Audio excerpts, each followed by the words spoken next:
नमस्कार मैत्रिणींनो, माधुरीज डायरीमध्ये तुमचं मनापासून स्वागत आहे.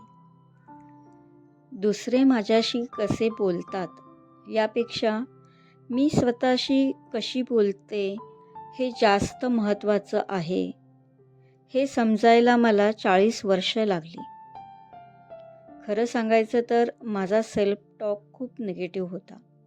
एखादी गोष्ट माझ्याकडून झाली नाही की मी स्वतःलाच दोष द्यायचे. काही चुकलं की स्वतःवरच नाराज व्हायचे. दुसऱ्यांशी तुलना करायचे आणि सगळ्यात जास्त म्हणजे स्वतःशीच खूप स्ट्रिक्ट होते. पण एक दिवस मी माझ्या आयुष्याकडे थोडं मागे वळून पाहिलं आणि विचार केला, मी खरंच काहीच केलं नाही का? माझ्या आयुष्यात मी अनेक गोष्टी करून पाहिल्या. काही शिकले, काही सुरू केल्या, काही अर्धवट राहिल्या. यूट्यूबसुद्धा आधी सुरू केलं होतं, पण 2 व्हिडिओ नंतरच थांबले आणि आज पुन्हा सुरुवात केली आहे. आतापर्यंत 18 व्हिडिओज झाले आहेत. मी आजपर्यंत काय केलं नाही हेच बघत राहिले. पण किती वेळा काहीतरी नवीन सुरू केलं, किती वेळा शिकण्याचा प्रयत्न केला, हे कधी मोजलंच नाही. माझ्याकडून काही गोष्टी पूर्ण झाल्या नाही, याचा अर्थ मी प्रयत्नच केला नाही असं नाही.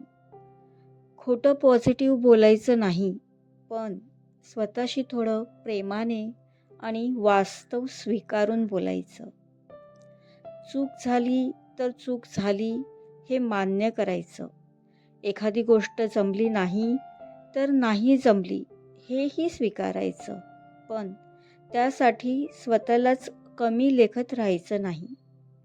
मला आता हळूहळू हे शिकायचं आहे की प्रत्येक वेळी स्वतःमध्ये काय कमी आहे हे शोधण्यापेक्षा माझ्यात काय आहे हेही पाहायचं आहे. कारण आयुष्य परत नव्याने जगण्यासाठी सगळं बदलण्याची गरज नसते. कधीकधी फक्त स्वतःकडे पाहण्याची नजर बदलावी लागते.